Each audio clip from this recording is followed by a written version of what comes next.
world built that one I play a character called Mossbrow, that put up 280 points of damage in a single round. And overplaying him over multiple sessions, I was kicking myself because there are some flaws in his build. I really could have done better than 280 points. And thus was born Plentiful. What you have to understand is this. I love storytelling. What you have to understand is this. I love storytelling and role-playing. B-Dave, yes, the world of Kairos is a very rich setting that B-Dave has created, but we're not doing a bunch of like character creation sessions. We're not, this is a chair. It's a one-shot. So B-Dave so the brief you get is not like a 4-page, like, welcome to the lore of your village where your first level PC starts. It's your 20th level. You have an artifact, a rare magic item, and an uncommon magic item. So, Amy, I'm so defensive right now. Amy, I put the question to you. Given that the brief is so broad and that we are just meant to create a level 20 character of any variation, you have to find creative parameters because otherwise it's too vast. Like, just make a character, a level 20 character based on what? What are my prompts? So you have to set your own prompts. And my prompts, for me, tend to be mechanical. And so I said, can I break the record for single round damage, for amount of damage in a single round? I actually had a different build of this character that only had 4 classes and was, in my opinion, a much more powerful character. But the character was not optimized for what I wanted the character to be able to do. So we actually made the character significantly worse in order to make the character better, if that makes sense. He's a rabbit. He's got a magic sword. Where should we start? What do you want to look? Let's look at a couple of the core things that you were like, if I'm doing this, I'm going to need this, this, and this. To start with, maybe Harengon are relatively new. A lot of folks won't have rolled one up yet. Why was this a good choice for this guy? So we look at their abilities. First of all, you get to determine where their abilities go, right? Mm-hmm. They get a +2 to one and a +1 to another. That is wild. That is really good. That's better. That's almost better than variant humans, right? Getting a +2 to one and a +1 to another. So right away, you have this incredible flexibility in terms of their build with the stats that they want to go to. Proficiency, leporine senses, proficiency in perception skills, very fun. Lucky footwork is a great ability. When you fail a dex saving throw, you can use your reaction to roll a d4, add it to the save, potentially turning the failure into a success. You can't use this reaction if you're prone or your speed is 0. A lovely little ribbon ability, right? That's very rarely going to be what your character's build is about. But what a lovely little piece of flavor. I'll add a d4 to my dexterity save. That sounds delightful. I'll take that. That's useful in all kinds of situations. Small question, what's a ribbon ability? A ribbon ability is an ability, normally it's referred to in character classes, but a ribbon ability is something that doesn't play towards the core of the class's design. Mm-hmm. So for example, a ribbon ability is that paladins are immune to disease, right? No one's ever looked at, number one, if an ability doesn't tie into divine smite, that's there's a couple abilities, and these are arguable, but I think that you can say the core ability of a paladin is divine smite in the way that meta magic is the core feature of sorcerers, right? Now, you can get a little bit you could say well, wait a minute, isn't spell casting the core ability of a sorcerer? That's correct. Obviously that's the thing, but the thing that makes sorcerers is meta magic, right? Mm-hmm. So a ribbon ability refers to something that not only is not central to kind of the balance considerations of the class, but is also sort of like it sounds. It's like a ribbon on a present. It's like, this is not the gift, but it is delightful, right? Mm-hmm. So immunity to disease is like that. So that lucky footwork, or the rabbits, the Harengon's ability to avoid certain dex effect is great, but it's not necessarily what I would say is going to make or break the character. Let's talk about the ability that really made this the deal breaker here. Hair trigger, amazing pun. First of all, you add your proficiency bonuses to your initiative rolls. Now, there are many broken things about this character. Perhaps the most broken is the plus 17 to initiative.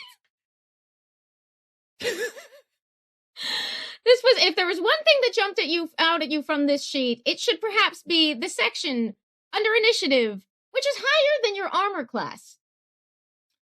That's a great point. And Amy, you raise a great point that the initiative is higher than the armor class. The initiative is higher than any of my other skills. It's the highest skill I have is my initiative, higher than any of my saving throws. Let's double check this. Oh, significantly higher than my attack bonus, right? Significantly. And if you weren't wielding a few of your doodads, it would probably be beating most of your stats at this point. Oh yes, 100%. Oh yes, it is definitely higher than any of my natural ability scores, far and away. I think the only two bigger numbers are my speed and hit points on the character sheet, right? So that's a lot. So that plus 17 initiative, right, is a combination. Now, how do we get there? Because my dexterity is only plus 3. So only 3 of that 17 is coming from dexterity, which for most characters, their initiative is solely dexterity. So you take away the dexterity, that gets you to 14. Harengon adds the proficiency bonus, which is 20 levels plus 6. So we go from 14 to 8. Mm-hmm. Now we're at 8. Alert feat is adding plus 5 to that. So that's one of the feat selections. That leaves you with 3. 3 is coming from the Gloomstalker Ranger feature, which is Dread Ambusher, right? Which is adding the wisdom bonus to that as well. So this is a highly vigilant. So in other words, what's sort of fun for me, right? And I know that there's a lot of people who don't necessarily start with the mechanics first. Totally fine. What I have often found about starting with the story, if you start to get an idea for your character, is that you sometimes get backed into weird positions in terms of, like, how do I put this? You go like, okay, I have a perfect vision for this fantasy character. And then you're taking class selections and you're going like, well, I want druid spells, but I don't necessarily think wild shape is right for my character to have. And you end up with these weird things of having to accommodate the mechanics. So especially for one-shots, one of the things I like to do is set a mechanical objective, like most damage in a single round, and then write the character around all the goofy stuff I chose, where I go like, I guess this assassin paladin is a rabbit. And you're like, make sense. And it actually makes for fun stuff. So one of the things we know about this rabbit is no character has ever been cagier than this rabbit. This rabbit is ready for combat to pop off at all times. Plus 17 to initiative. He's going first, right? So which seems very fitting with this, like, and it's also very fun to think about a paladin. But again, he's mostly, I think his highest class levels are sorcerer and then ranger. So this guy's all over the place. What is he like? We don't know. So that was the main feature of Harengon, where I went, that's got to go in. Now we can talk about why we optimized for initiative, but yes, initiative was the consideration for choosing Harengon. Excellent. So yes, if the goal was most damage in a single round, and you found these ways to make sure that you were super initiative heavy, and for folks like listening carefully, I love having these conversations partly because I do a mixed approach to character creation myself, where I'll have an idea or I'll have a class I want to try, and then I'll sort of go in fits and starts each way. And anytime I get stuck, I kind of try the other angle to see if that unlocks something. So you can, just to underline it, you can hear Brennan talking through this sort of like, all right, well, I must be kind of on my feet at all times. So what else would that mean? How else would that affect how I play? And it's sort of, you're starting to reverse engineer. You said, what would this guy be like? What would he, working backwards from that vision, as if you are trying to reconstruct the ancient records of this champion and figure out how he must have been doing what he, how did they build the pyramids? How did this champion work? Yes. So I love that. What's the next element? Why do we need that initiative? How's that going to make us so dangerous? So here's what it comes down to, okay? This character is a combination of the two features that create this character, right? Are Divine Smite and Assassinate, right? That is the damage multiplier, right? So this is a character who primarily is sort of a murderer for justice. They are a good aligned paladin who's mostly not looking for a fair fight.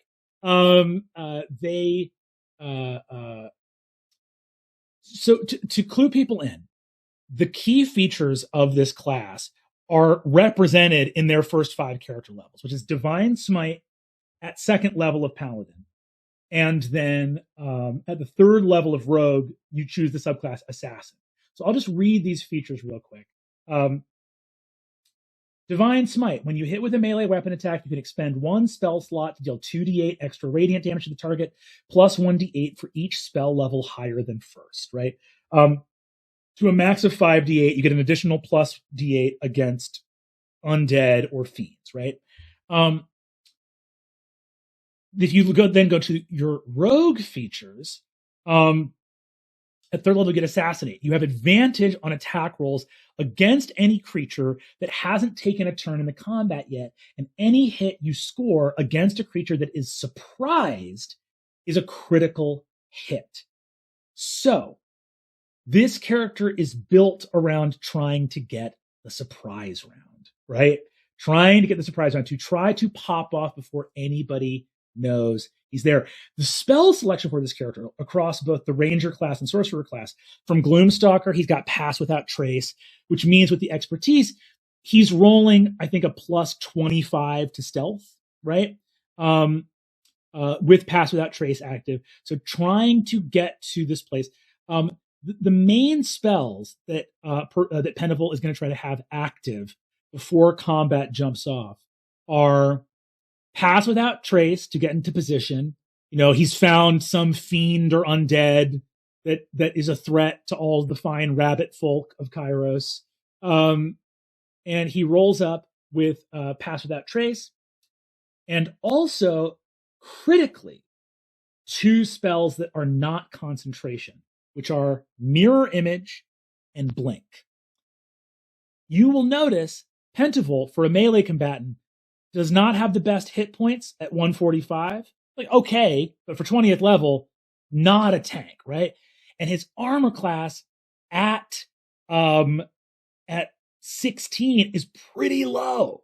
So Mirror Image and Blink is how this dude stays out of trouble. So the idea of him appearing in multiples and mostly not being in this material plane on his enemy's turn is a big part of the survival strategy, right?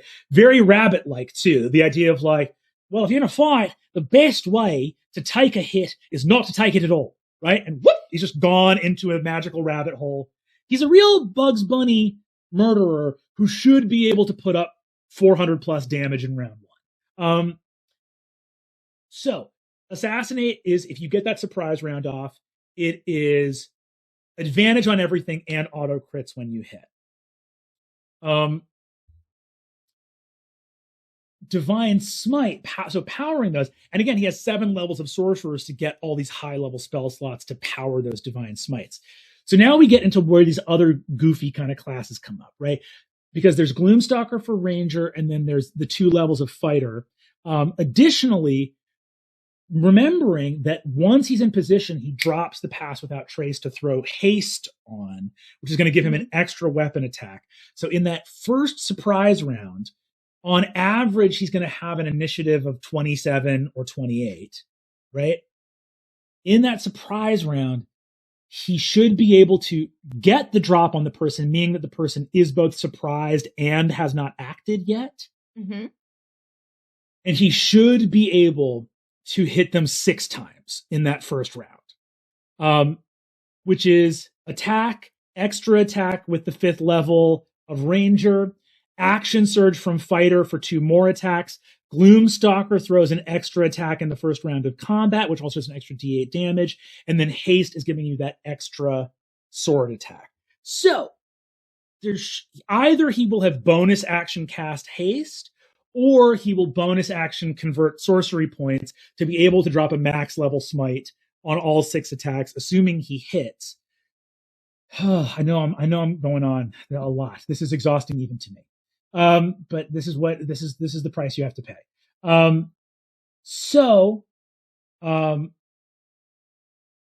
What this should look like, because he also has the Sword of Zariel as his artifact. Let's talk about those items. Sure, yeah, let's do it. A brief diversion, because you've got, and this is per Beta's specific instructions, you picked up some items, which are giving you some very fun features. What's the Sword of Zariel? Sword of Zariel is an artifact that is the best item in 5th edition Dungeons and Dragons. It is unbelievable. You can, when you attune to it, you can speak, read, and write Celestial. You have resistance to necrotic and radiant damage. Your charisma score becomes 20 unless it is already 20 or higher. You sprout a beautiful pair of feathered wings that grant you a flying speed of 90 feet and the ability to hover. For flavor, I'm going to ask B-Dave. I don't actually want Pentaval to have wings. I would prefer him to just jump incredible distances and also be able to video game double jump off of the air if he needs to change direction mid-flight. You know what I mean? Yeah. If he needs to hover, I want him to just pop up off of a double jump and just sort of float in the air for a second. True Sight. Oh, an incredible. True Sight is so good. You cut through so much trickery. It's so good. Your eyes become luminous pools of silver. You can see in normal and magical darkness, see invisible creatures and objects, automatically detect visual illusions, succeed on saving throws against them, perceive the original form of a shape changer or creature that is transformed by magic, and see into the ethereal plane, all within a range of 60 feet. By the way, being able to see into the ethereal plane when you cast Blink a lot, very useful, right? So that you're not blinking into a bad situation that you otherwise wouldn't know about. Bunch of personality stuff happens. It's very cool. Holy Light. Fiends, you can shed bright light. The fiends will find disconcerting. They have disadvantage on attack rolls made within the weapon's radius of bright light. Incredible. Minor beneficial properties. I don't even know about that. I'm more powerful than I thought. Thank you for going over this with me, Amy. I'm going to be a little bit more effective on Sunday than I thought I would otherwise be. Incredible. Okay, Searing Radiance. The sword deals an extra 9.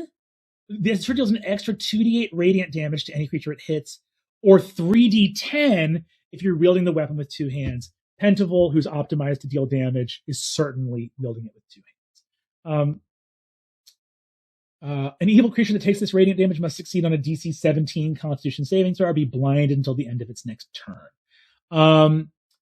The Sword of Zariel is it's a sentient, lawful good item with an intelligence of 10, wisdom of 20, charisma of 18. I love that the sword has a charisma of 18, but gives you a charisma of 20. Good wingman, this sword.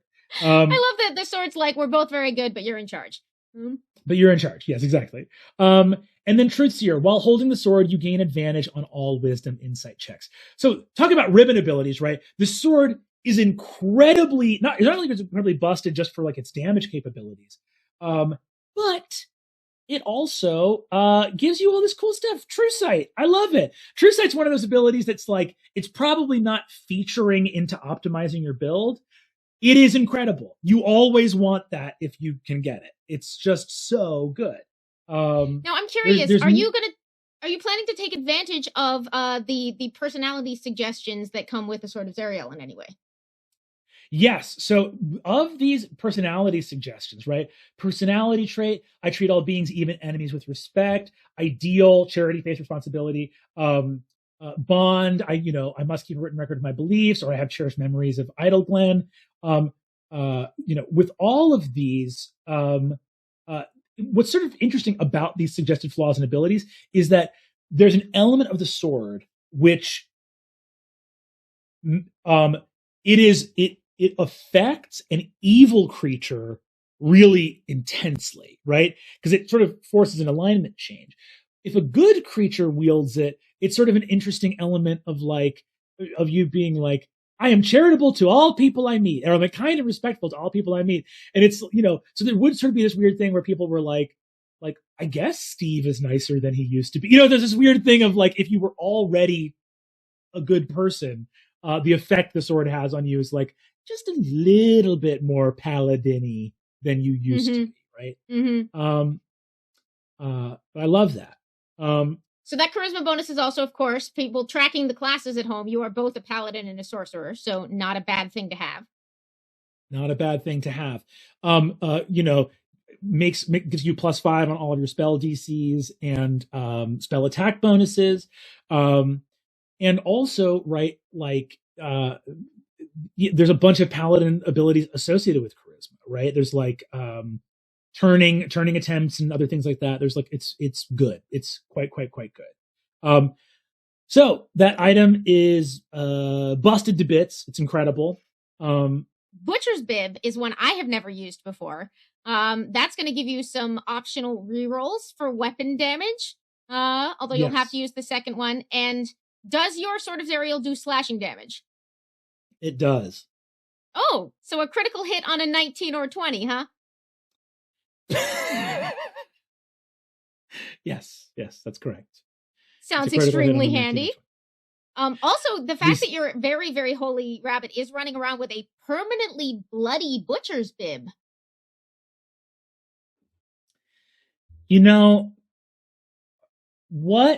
It's an interesting thing. One might say, hey, the Sword of Zariel and the Butcher's Bib feel a little bit opposed sort of thematically. What I would counter to that with is, I like my butcher. That's a friendly neighborhood job to have. And, if you need to go, especially if you want to get ethically sourced meat, you should have a relationship with your local butcher. If you get it, if you have no idea where that comes from. So in a sense, the way I see it is that Pentacle is maybe a little bit more blunt about the things that adventurers tend to do. Like, if we're being honest, if we're truly and really being honest, how many paladins are running around out here with truly figuratively blood-soaked hands? Quite a bit, I'd say. Quite a bit. I don't know if you know the record for even the sort of sweetest bean D&D characters. Pretty murderous. Little body count there. Little body count there. So, I would say that that probably people seeing Pentacle with this sort of, in my head, the Butcher's Bib for him is a little bit less fiendish than pictured here, and more just like, probably like a very blood-soaked tunic from a lot of combat. I think that he is, would invite that comparison. So you see this like gleaming, glowing sword, and then a very blood-soaked garment, and him being like, "Hello, nice to meet you." And it's like, that's up to you to figure out what this guy's vibe is. It's an unusual vibe for sure. I love it also because it is very much, if you see Pentacle, it is too late. So it is good that he carries some visual warning, Yes, for sure. Finally, we have the Gauntlets of Ogre Power on there, which I think is just making you real strong. A real beefy boy. Yeah, absolutely. Those Gauntlets of Ogre Power are incredible. And the real thing about those Gauntlets of Ogre Power is that they're an uncommon item. I mean, that's what's so sort of staggering about them, right? Is that they are like, not the rarest to find. But yeah, that's getting that strength up there to 19, which, there's a world where we sort of optimize Pentavle's own ability scores to get them that high. But the issue is that dexterity and that wisdom are going towards initiative, which, as we've discussed, it's so critical that Pentacle go first in combat, right? So that's explains the choice of the Gauntlets of Ogre Power. If we do this math out loud, what? Yes. Let me see here. I'm actually going to do, I know this is so funny to be on the stream doing math, but hold on one second. I probably will have Sacred Weapon active, so it'll be a plus 15 to hit on these attacks. If I hit with every one of those attacks and roll average damage, it's 567 points of damage in that first round. Which I believe enough to actually kill yourself stone dead. If you were...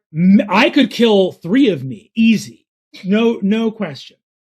No question. If I ever find 3 of me, it is a real quick draw scenario. It's a bad look. However, if we all have mirror image, that's going to be a really silly fight, right? That's going to be really silly. But yeah, so that's the central engine of the character. It's so this is why this is not a fair fight dude, right? Like he does not have the hit points nor the resilience to really go toe to toe, and his armor class, because he's again optimizing for damage, so he doesn't have a shield up. There's nothing else like that. The other build I made that was similar to this, Mossbrow, could get his armor when he casts shield up to 31. Right? Like this guy's got that's why we're relying on mirror image and blink, frankly, right? It's like, don't get hit in the first. I know, obviously, Pentville is built for this one shot. These things work together in a very specific way. But if you had to try to imagine the journey he took that got him from level 1 out of the village to 20 levels across 5 classes, best there is at what he does, isn't very nice, wielding the Sword of Zariel, what was that journey? Which classes came first? I think that you can group a lot of this into sort of 3 staggered areas, right? And I think the staggered areas are that sorcerer and ranger rogue. Sorcerer is one part of the tripod unto itself. The next is ranger, rogue, and fighter, all kind of coming together. And then the third on its own is sort of paladin, right? The way I think about this, right, is that according to D&D Beyond, so the first class that Pentville took is actually sorcerer. That's his base class. That's where his proficient saving throws come from. Like he's proficient in constitution and charisma. Oh, and by the way, right, he had his feats are alert and warcaster. So that warcaster is for him to be able to hold on to that haste, to not lose that haste, right? Looking at the initial thing that Pentville is first as a child is he's a wild magic sorcerer, like not brawny, not terribly powerful, right? And I think, in like all things being equal, that Pentville starts in that world of wild magic, but doesn't get to 7th level there to begin with, right? I think Pentville is touched by chaos at an early age. I think that wild magic is sort of there at the beginning, and that he's immediately because if you look at the amount of things within Harengon that reference luck, and then you look at the features from Wild Magic Sorcerer that aren't referred to as being lucky, but are referred to as, tides of chaos, right? Or this idea of like what level, if they get tides of, starting at first level, you get tides of chaos. So immediately, this is a kid who's touched by chaos. And I think that the attitude, at least amongst his community, which is a community of rogues and thieves and scoundrels, is that chaos is what uptight people refer to luck as, right? Like that luck is chaos, that when you are down and out, when you are a scrappy small thing, right? Chaos is always to your advantage. If you're this like nomadic, caravan traveling group of rabbit folk thieves, chaos is always to your advantage, because by the averages, by the status quo, the odds are against you. So you're always hoping for a wild swing. So I see Pentville as being born. Maybe he was born. Maybe his parents tried to bless him with some weird alchemical thing. Maybe they were hiding out near a like elemental chaos rift. Maybe there was some blessing from the plane of limbo itself. But everyone was like, we want this, you know, I almost think about it like your child, the child that you have born to you will be doomed, or like there is some terrible fate that will befall your child. And they ask for some favor or spell about being like, well, can we get multiple destinies? Can we get more than one so that he's doomed and also blessed? And it's like, well, how would that work? You'd almost have to have 2 souls. And they're like, great, 2 souls sounds good. We'll buy it. And that there's some bizarre thing of like, from the outset, it's like first level of sorcerer, the kid is tapped into some weird magic. And then from there, I think he keeps that first level of sorcerer and starts accumulating levels of rogue and ranger, right? It's rogue and it's ranger to survive, like cunning action at second level of rogue. Him and his family traveling in wilderness areas, being sneaky and stealthy. So these paladin levels that come later, they come at high levels. At the beginning, everything in his DNA is stay sharp, stay vigilant, don't fight fair, and try to keep one step ahead of the game, right? Over that time, but what always happens as you gain levels is you get tougher, you get more resilient. You know, if he's he gets assassin at 3rd level of rogue, he gets gloom stalker at 3rd level of ranger. Now he's a 7th level character, and he can survive a little bit more. He can survive with like a town guard. You can survive like a fair fight. And that's when I think like the last 2 levels of ranger come in with extra attack. And then I think 2 levels of fighter come in. And then I think he finds the sword of Zariel, and his charisma goes to 20. And suddenly magic is a good idea to invest in. And then I think he starts alternating between levels of paladin and levels of sorcerer. Once his charisma goes up, all of a sudden it's like, right, I should have been doing spellcasting this whole time. This is actually quite helpful, right? You get mirror image. He takes 2 more levels of sorcerer and gets mirror image, and he's like, this is brilliant. I shouldn't have been even trying to dodge this whole time. Just make copies of yourself. And I spent so much time jumping. This is way easier. Way easier. At heart, he is a rogue and a ranger and a scoundrel, right? He started with that sorcerer thing because that's his origin. He's always had that tap into wild magic. And I think that explains why there are so many contradictions in him. Why is someone wielding the sword of Zariel and wearing a butcher's bib? And, you know, with that little weird glint of like iridescent wild magic in his eye, he'd be like, well, yeah, I have celestial magic. That's just part of the story, right? It's that idea of like, oh, there's a lot more going on here than meets the eye. It's an excellent question. Number 1, the service provided by D&D Beyond allows you to keep excellent track of your character sheet with all of the advanced features and mouse over text, allowing me to be able to run an extremely high-level character for the first time with no fuss, no muss. Thanks, D&D Beyond.